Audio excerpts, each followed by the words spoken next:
Hello everyone.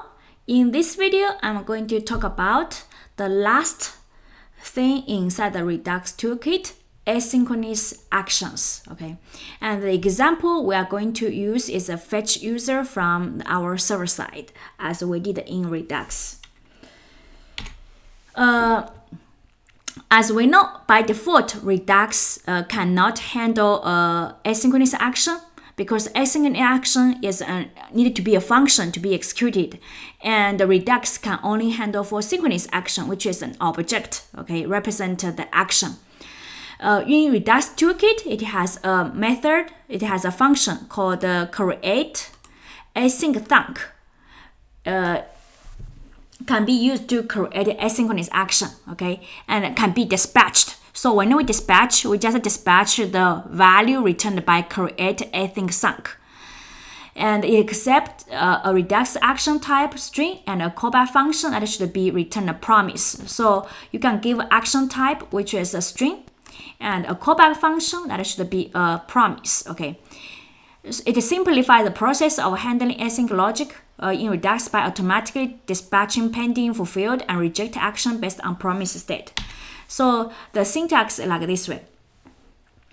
createAsyncThunk, you're gonna have the action name, which is data string, action type string. Okay, what kind of action type? I'm going to use user fetch users, which is to match the scenario when we use create slice. Like when we use order pizza, the action name is what? Action type name is what? Pizza / order. Okay, so here, and you will give something, return promise. So here is asynchronous function. You can use also using promise, okay, by yourself. So inside here, I use XOS to get the users and await and response what? Response data, because this is async function. This data gonna be inside a promise, okay? Now, let's take a look at the code, how to do. I'm going to continue on this SRC, and here in the feature, I'm going to here have a user, okay? User slice.ts. Same thing, have you can start from initial, doesn't matter, okay. We can start from user slice equals what? Create slice, and here we will give a name. Name is user string user, and we'll also give a initial state. Const initial state as we did before, which is going to have a loading. Loading is what? Loading is false by default, and which have user by default is empty array, and which has another thing is called what? Arrow. I'm going to use empty string. Okay, like this way. And here we are going to have initial state. Okay, and by default we have to have user reducers, because users is it's necessary, okay, not optional for create slice. And for the asynchronous action, you cannot directly add in reducers. Instead, we are going to have what thing? Const fetch user equals create asyncthunk, and then you give an action type name, which is user / I'll call fetch user, okay. Then you give a function. This function must return a promise. This function must return promise. So here I'm going to use async await, because I'm going to use async await. So here I might mark it to be async. So here have a response equals XOS dot get. Oh, I forgot to install XOS. So let me install XOS. Okay. Let's see. AXIOS, and doesn't give to me, so I'm going to import XOS from AXIOS. Then I can use get. Okay, get what? Get the URL. I just copy from a slide, okay, from here. And here we are get the my bad. This one, okay. And after do, if I want to get the content, we will response.data. Oh, I forgot. Wait. I prefer to add a wait here. I forgot. Okay. Then here will be response.data. So this is my fetch user. After fetch user, so this one is gonna become action. So inside our index.ts, if you want dispatch what, you will dispatch fetch user. Okay, so here I will make this one to be an export. Now next one is how can I respond how can I receive this data? Okay, to make changes in our state, right? Now you only have action. How can I match to our user slice this state? Okay, then we have to use extra reducer. Let's see the slides. Extra reducers, you will add case fetch user by default have pending, fulfilled, and rejected. Then you decide what you want to do. Okay, so this is the same extra reducer as we did for the reorder. So here we have extra reducers. And you're gonna have a builder, and builder we expect to be a function. So here you build what? Build add case. Case is what? Case, this one will automatically give us what? Give us fulfilled or pending. Then you decide what to do. And here I'm just to have state. Okay. State, what I want to do. I want to do is state dot loading. Loading is what? Loading equals to when I'm pending. I just make a change on the loading. Okay. Then you can continue dot add case. Add case what? Fetch user also have fulfilled, which is everything successful. And once everything successful, I'm going to do it.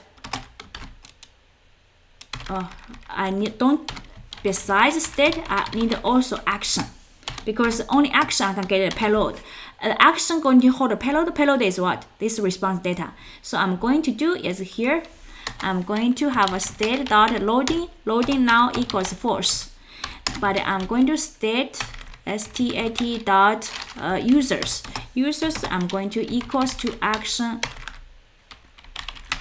payload. Okay, and that's it. Okay. And then last one is add case. Add case is what? Which is a fetch user dot failed. Failed is rejected. Okay, which is the case as state case as the promise fulfilled, pending, rejected. And here I'm going to have a state dot loading. Loading equals what thing? False. No loading. You can additionally set users to be empty. And also set errors, error to be action.error.message. Okay, and because this one is optional, okay, could be undefined. So here we have a string, which is the default type. Okay, so we can do is here, like this way. Okay, so now my actions are finished, which is my fetch user. This asynchronous action is connected with our what? With our state. Like when it's pending, you change the state to be loading. When it's fulfilled, you change the loading to be false, user to be action or payload, which this response data. Okay, using extra reducers. As we mentioned, extra reducers is for handle the cases not part of your slice itself or createAsyncThunk. Okay. Now we finish. So here we just need to export default user slice dot reducer. Okay, and we don't have any actions because here I don't have any actions. The only action we have is a fetch user. Okay, now we finished. We have to configure for our store. Store, the only thing we configure is in the root reducer because we put it here. Okay, so here I'm going to have user, and here I'm needed to import what?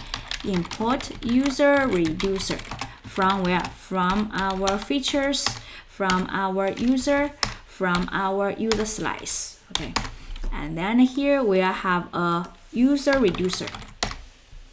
Okay, now we are done here. Then we go to our index.ts trying to do a test. Okay, so I'm going to comment this just the only test for what? Only test for user slice. Okay, so first thing I have to import is import this fetch user. Okay, so I'm going to do is import fetch user from user slice. Then here I can do what? User, store dispatch what? Dispatch fetch user. This action, the fetch user is action creator. Okay, this one remove, gonna have errors. Okay, so finished. Let's do a test. Clear npm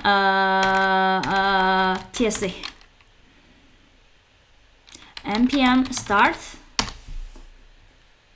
Okay, guys, we got so many. Okay, so here our previous state, user by default loading false arrow, and this is a user as empty array arrow, and our action, the type is /user /fetch user. Now it's pending. Okay, pending, we don't have payload. Okay, and then we have a state is loading is true, because now this one is pending. Okay, so loading is true. Okay, now we have action is fulfilled. Okay, fulfilled as here.